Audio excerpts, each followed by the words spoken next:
আজকে দেখছি বড্ড গরম পড়েছে, রোদও উঠেছে। হাই বলতে যে একদম এত রোদে হাঁটতে হাঁটতে তো আমার গলা শুকিয়ে কাঠ হয়ে গেল।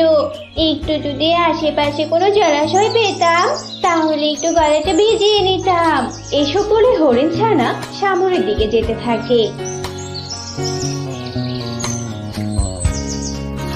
আর হঠাৎ সে একটা জলাশয় দেখতে পায়। আরে আরে, ওই তো একটা জলাশয়। যাই তাড়াতাড়ি একটু পানি খেয়ে নেই, পানির পিপাসায় আমার বুকটা একদম ফেটেই যাচ্ছে।